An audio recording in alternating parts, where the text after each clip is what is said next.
Hi, I'm Eloy Ortiz Oakley, and this is the Rant Podcast, a podcast that pulls back the curtain and breaks down the people, the policies, and the politics of our higher education system. Welcome to Season 3 of the Rant Podcast. I'm excited about what we have lined up for Season 3, and we begin with a great guest to kick things off. He is a global celebrity, and his name is Tim Storey. Tim is an acclaimed pop culture thought leader. He's an author, a speaker, a life strategist, and a humanitarian. He's been called the coach to the stars, and his recent book, The Miracle Mentality, has been improving lives around the world by changing setbacks to comebacks. He is a frequent guest on national outlets like CNN, Good Morning America, and The Today Show. Tim and I sat down on the campus of the University of California, Irvine, to talk about his book, his amazing life, and how college students can overcome setbacks and develop a strong mindset to get through the challenges of the mental health crisis growing throughout higher education. But before we jump into this great interview, I want to thank our sponsors that make the Rant Podcast possible, sponsors that allow us to come back for Season 3 and continue to develop great content. So I want to thank College Futures Foundation, Arizona State University, Rise Point, Southern New Hampshire University, Ellucian, Re-Up Education, Brand Ed, Alliant International University, Open Classrooms, and Education Strategy Group. These organizations center learners and they support growing access to great education throughout the country for more Americans.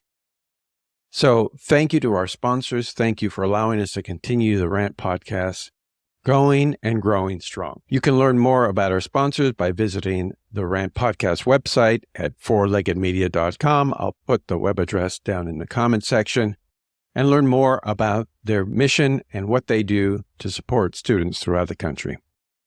Now, if you're joining us on this YouTube channel, don't forget to hit subscribe. This helps us grow our audience and ensures that you don't miss an episode of the Rant Podcast. Hit the notification bell so that you know when the latest podcast episode is posted. Continue to follow us on your favorite audio podcast platforms and leave us your comments. Let us know how we're doing. Let us know about our content. And if you have any ideas for great guests in the future. Also, feel free to send us an email. I'll put our email address in the comment section below. Thank you for joining us and continuing to follow the Rant Podcast. I hope you enjoy my conversation with Tim Storey on the campus of the University of California, Irvine. Go Anteaters. Tim Storey, great to see you. Welcome to the Rant Podcast. We're here on the campus of the University of California, Irvine. Yes. Great to see you. And I think you got some degrees here, didn't you? I've got a few degrees here, yes. And it's a great campus, and everyone should attend the University of California, Irvine. Go Anteaters. Yes. Well, thanks for being here on the Rant. Wonderful to see you. And thanks for taking time out of your hugely busy schedule. You're very, very welcome. So I'm loving this discussion that we've been having.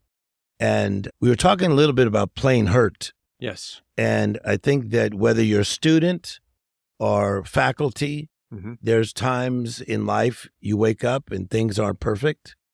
But we were saying that that's okay because we all go through recovery and discovery at the same time. I think that's great advice. I mean, just like everywhere else in life, people bring their pain to wherever they're going.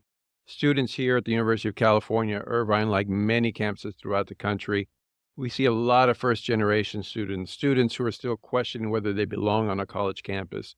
They've been through some really tough situations in their families and their communities. So what advice do you have to them? How do they deal with their pain, but also tap into that pain when they show up on a college campus? I would say one of the main things is the power of partnership.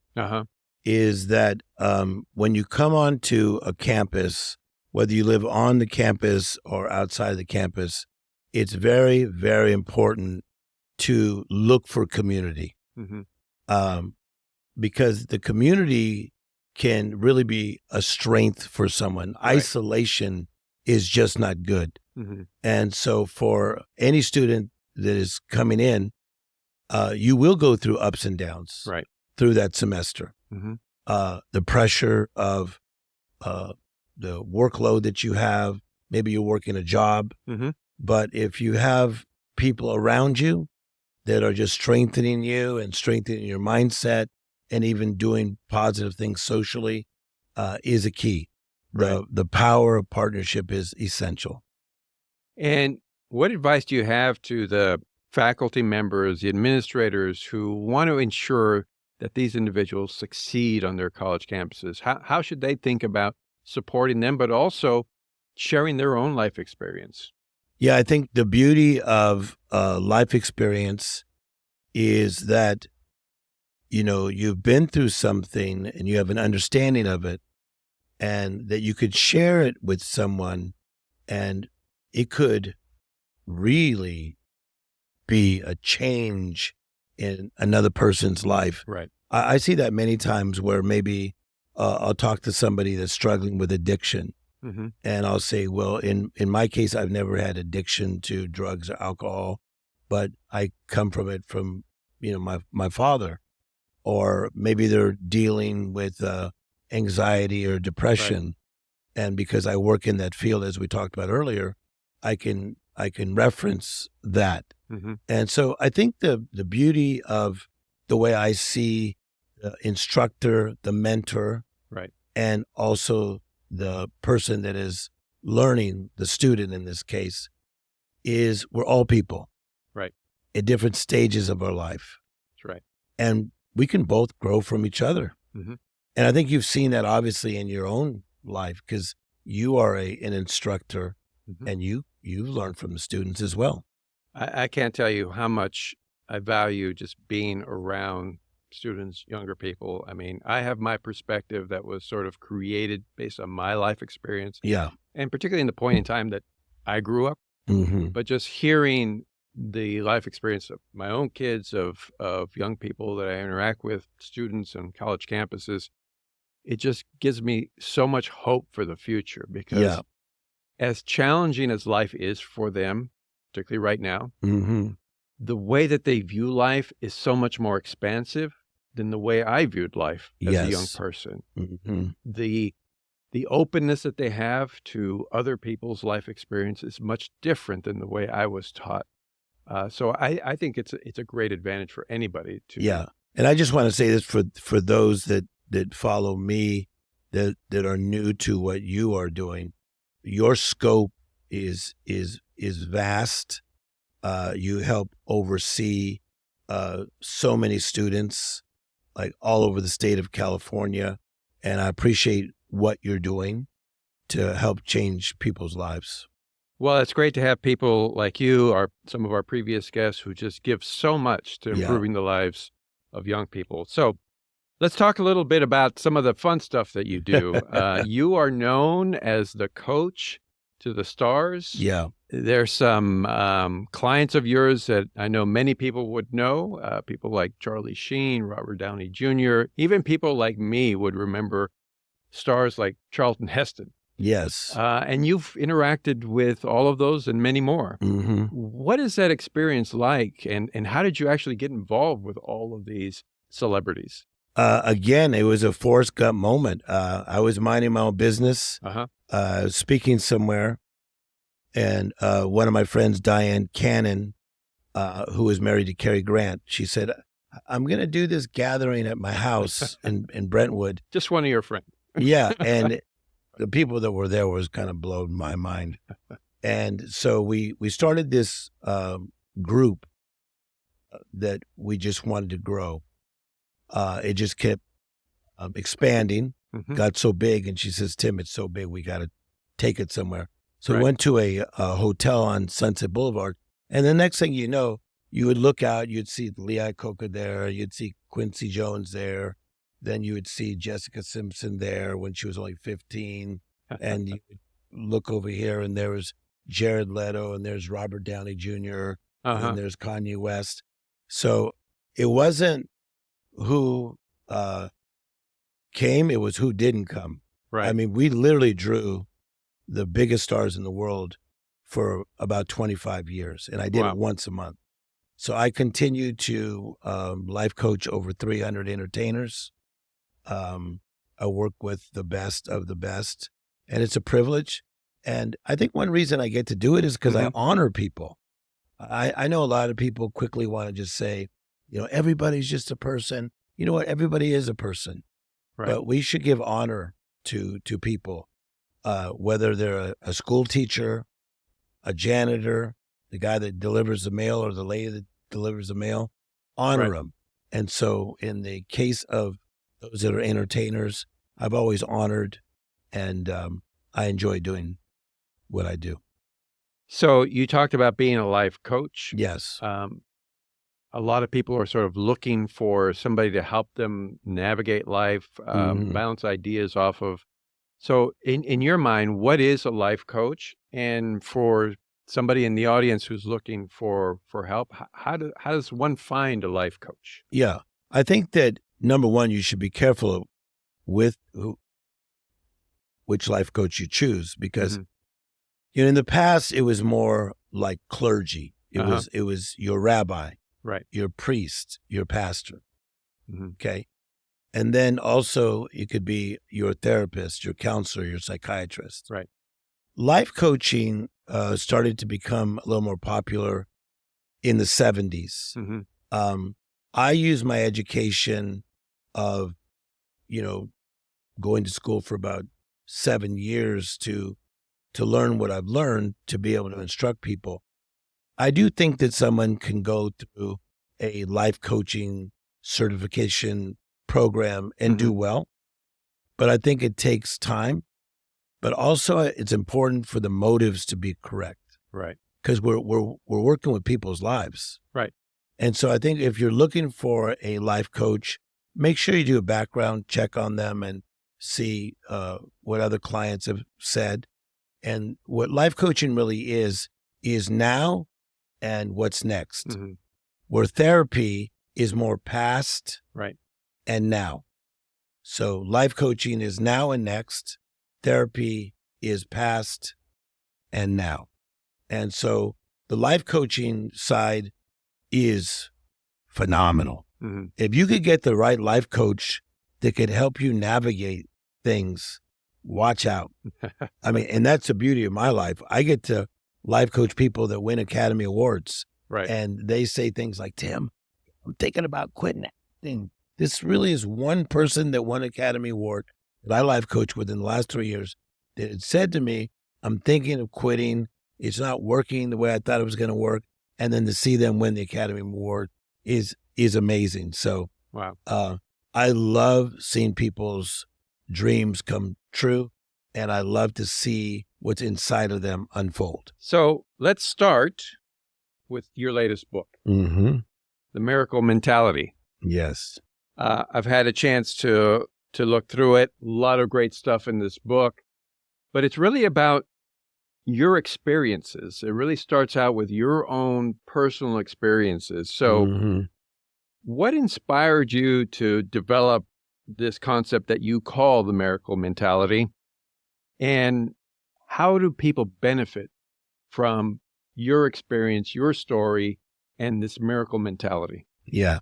I think number one, that people learn three primarily ways: education, conversation, and observation. So as a young guy in Compton, California, the education was good. I learned a lot, and then later moved to a place called Whittier, California. Conversation was fair. It's mainly around classmates and my siblings, but observation changed my life. I went to Disneyland when I was 6, and I went with my cousin Esther and some other people. And Esther was a little older than me, so we were able to run around to these different lands. They had this Tomorrowland, Frontierland. And, when I saw and observed this life that was bigger than me, I thought, wow, there's a lot more possible than what I see. And so I see that as the miracle mentality of a miracle is something extraordinary, uncommon, and not normal. Mm-hmm. How did your life experiences sort of position you to where you are right now? What do you carry forward from all those experiences as a young person? I really believe that the fact that people continue to expose me to more than I was living is a key to what I've been able to accomplish in life. And what I mean by that is by people having me read books. I remember reading a book about the life of Michelangelo written by Irving Stone. I was only in 6th grade. Mm-hmm. And my mind just went to another place. And then having conversations with people who did well, and then they would explain to me how they did well. I was only 12 years of age. So I think, again, going back to the education, conversation, observation, put me into, as Carol Dweck talks about, a growth mindset than a fixed mindset. So you are described as a life coach. Yeah. You're a well-known speaker. You're an author. Yes. You interact with a lot of celebrities, helping them improve their lives. When people come up to you and they meet you for the first time, how do you describe what you do? I tell them I'm a humanitarian because I think that's first and foremost what I do. I went to seminary, and then I got a doctorate in world religion and a master's in counseling therapy. I've been to 81 countries of the world helping people in education, but also in humanitarian efforts of finding ways to aid people anywhere from food and water, resources. So I am a humanitarian first. The idea of the situation with working with athletes and then entertainers after that was almost like a Forrest Gump moment. I was just minding my own business, doing some inner city work in Florida. I was only 22. I created my own curriculum, and some stars in the NFL had found out about this guy, Tim Storey, that was really making waves and helping inner cities. They approached me after watching me, and one who's very well known said, "I have money and you have a gift. Let's go." And it was amazing because this particular gentleman, who's very well known, connected me to 8 all pros. I think probably 6 of them are in the Hall of Fame now. And they just started to back me up financially. Wow. And it just took off from the age of 22. So you began your work working in the inner cities. Yes. And obviously, growing up in Compton, you faced many of the same challenges that lots of people growing up in inner cities are faced with. And matter of fact, you grew up not too far away from where I grew up. Yep. In Southeast LA. So people talk a lot about resilience and think about, who actually survives those experiences. What role do you think resilience plays in overcoming setbacks? So you talk a lot about setbacks. So what role does resilience play, and in your experience, how do people actually overcome those setbacks? Resilience is one of the biggest things in order to come back. So when you have a setback, number one, you have to become awake to get out of it. You have to wake up. Secondly, you have to take inventory and say, how much am I injured from this setback that I just either created or happened to me? Thirdly, you have to partner with the right people. And that is a key. We definitely need people to partner with that can help us walk through our difficulties. Fourth would be the principles. We need the right principles to get to the right place. Out of the principles comes a plan. And then the next step is the resilience. And I think that the resilience for people like me and you is something that we learned by constantly having to get back up again. Right. And I remember I was talking to Magic Johnson one time.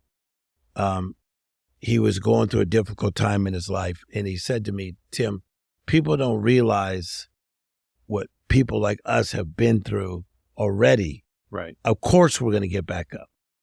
So it was just a given mm-hmm. because we have been through things before, but the resilience is such a key. You got to bounce back. So we're here on a university campus, University Mm-hmm. of California, Irvine. Yes. And my background has been working on many college campuses, working with some of the most challenged individuals, trying to get an opportunity through post-secondary education. And most of our audience is involved with that opportunity, giving people that opportunity. So many of the students that I've seen come through the doors of the institutions that I've worked at have had multiple setbacks. Yes. I mean, they grew up in a setback, Mm-hmm. as you've described in your book. What advice do you have to students who are approaching, this opportunity of getting into a college, going to a university, trying to make it, given everything that they've experienced, all the obstacles that they've experienced thus far? What advice do you have for individuals like that to overcome those obstacles? And most of them are internal. Yes. Self-created. So what I would say to them, and I do work with a lot of students, is we all go through recovery and discovery at the same time. Uh-huh. Recovery is pain from our past and challenges from our past, and then challenges from our present. So the recovery is the healing process that we go through. Mm-hmm. But if you're not careful, you'll get so caught up in the recovery zone of just working on your healing mm-hmm. that you'll miss the discovery zone. The discovery is the unfolding of something. And this is a beautiful thing, that you don't have to become perfect until things start to work for you. And it's important to note that we will always be slightly undone. Right. I get to work with the best in the world. I'm 81 countries deep. I get to meet with government officials, presidents, kings of countries, the greatest soccer players, football players in the world, entertainers. Everybody's undone. Right. And so if you're a 19-year-old and you're struggling with anxiety, you know what? You're slightly undone. Mm-hmm. But I got my own challenges. Everybody's got their own challenges. So let's go through recovery and discovery at the same time.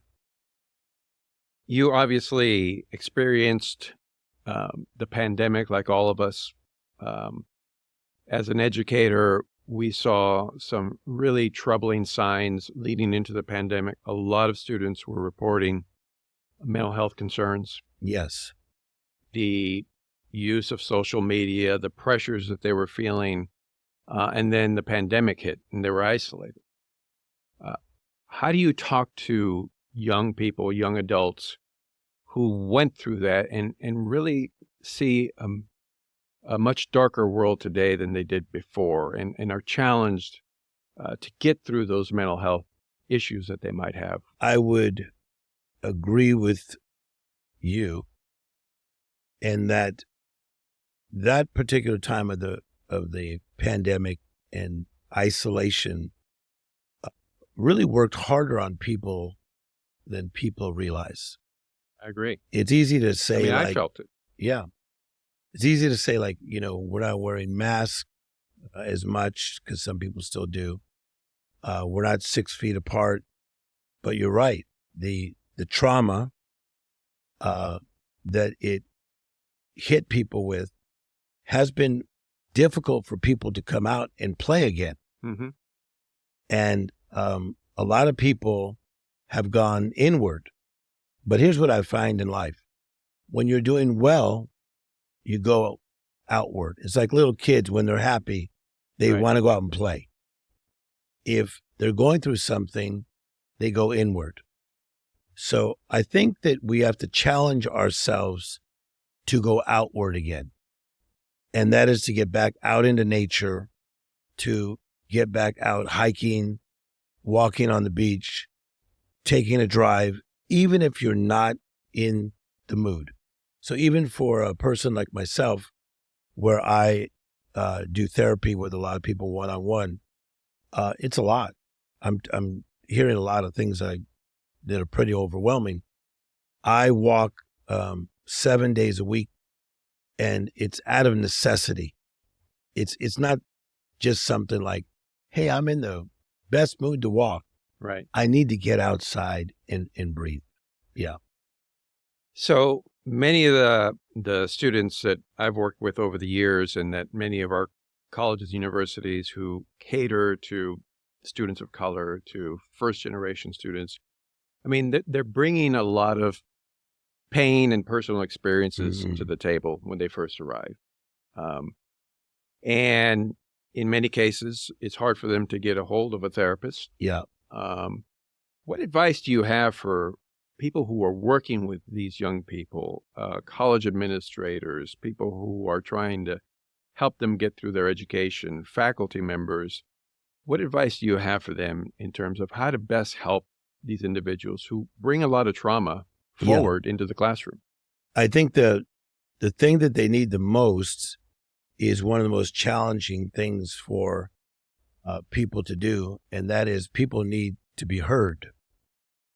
And because so many of the mentors, teachers, instructors are so busy and they're pulled in so many different directions, sometimes it's difficult to take the time to hear the stories. Mm-hmm. So that's why I think that communities that we would form, where we could then have a forum in which people feel like they can talk, they can dialogue. It's a safe place within that community. It's essential. Mm-hmm. It is essential because I work a lot in the rehab business, right? Drug addiction, alcohol addiction, and in the mental health space. And the last thing a person needs, as I said prior, is isolation. But one of the main things they need is they need to be able to converse with someone who understands. Right. Well, I think that's key. Someone who understands, somebody who understands the life experience of that young person. That's why, there's such a huge emphasis. I know this is, in some places across this country, it's a dirty word to talk about equity or diversity. But what I've found is if I'm hiring faculty who come from communities, who come from places where they understand the life experience of those young people, they can relate a lot better.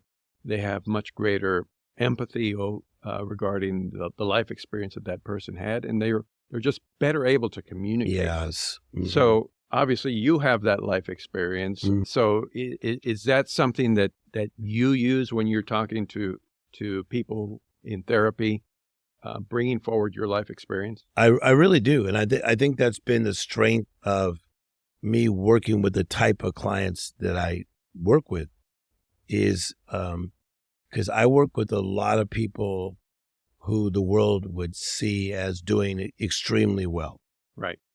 And I don't really have some of that in common with they were maybe raised in Beverly Hills or they were raised in the Hamptons. So many times these guys will say, you know how we were raised, thinking I was raised in Beverly Hills or somewhere like the Hamptons or Palm Beach. But what I do understand is pain. I understand pain. My father passed away when I was only 10 in a car accident. He was going to get my mother food.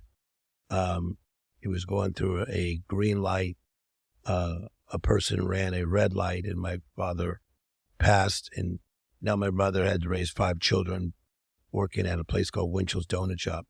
I know Winchell's well. Yes. And they still have good donuts.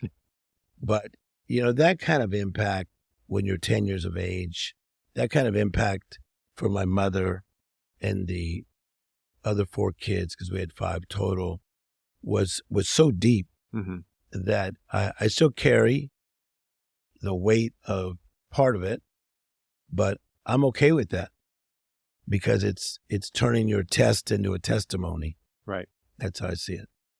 People in leadership positions who experience that pain. Yes. How do you talk to them about what to do with that pain? Should they just ignore the pain? Should they bring it forward into their life's work?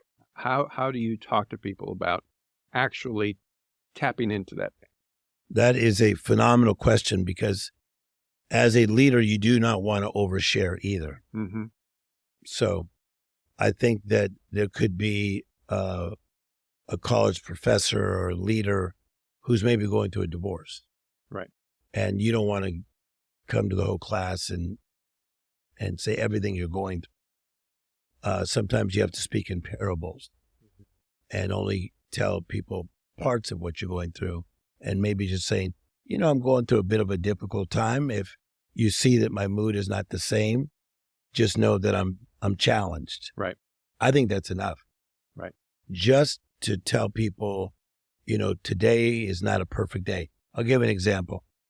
In marriage counseling, when I'm counseling a couple that's married or living together, I'll say, you guys are going through something right now. Do me a favor, post it when you wake up in the morning, and once you have your coffee or tea or whatever, give yourself about 30 minutes. And then either on the mirror in the bathroom or like on the refrigerator, mm-hmm. post your mood on a scale of 1 to 10, mm-hmm. how you're feeling. So maybe the lady will post like, I'm at a 5. Right. And then he'll post, I'm at a 8. So you know what? Now we know how to deal with each other, because she's not feeling his 8 and he's right. not feeling her 5. I'm going to have to use that one. It's really a powerful thing.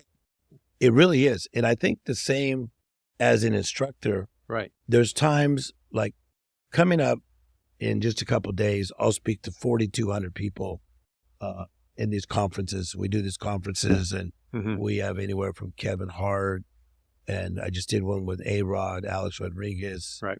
We travel around, Stephen A. Smith, the guys from Shark Tank. And the one I just did in Madison Square Garden, the guy came up to me and he said, you seem a little quiet. You seem a little down. I said, no, I'm not down, but I'm quiet. He goes, well, how come you're quiet? And I said, because I was up late last night helping this kid that's incarcerated. Mm-hmm. And I said, so I kind of have that on my mind.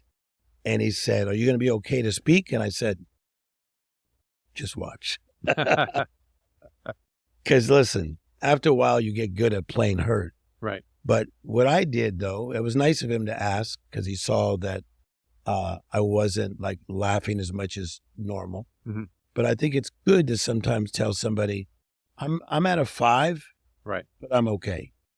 That's great advice. So let me ask you a couple of last questions as we begin to wrap up. Yes. So first of all, in addition to being an author and writing your latest book, The Miracle Mentality, you also have sort of this network of people across the country. It's called World Shakers. Tell us about that, and how did you get this community started? Okay, so you don't know this, but I brag about you already.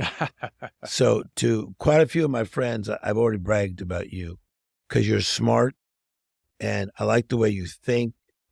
You care about people. So let's say I was talking to Roger Clemens, like I just interviewed him mm-hmm. 2 days ago, who used to be this great baseball pitcher, right? Right. I may say to Roger, I was just with Deion Sanders the other day, and we were working on something. And then I'd say, well, how well do you know Deion? I know Deion well enough. We play golf together. So what I started to do is realize, man, I know a lot of really cool guys from around the world. Mm-hmm. Why don't I put together a community where we meet on Zoom? So we have these Zoom calls 4 times a month, every other Saturday, okay? And then every other Tuesday night.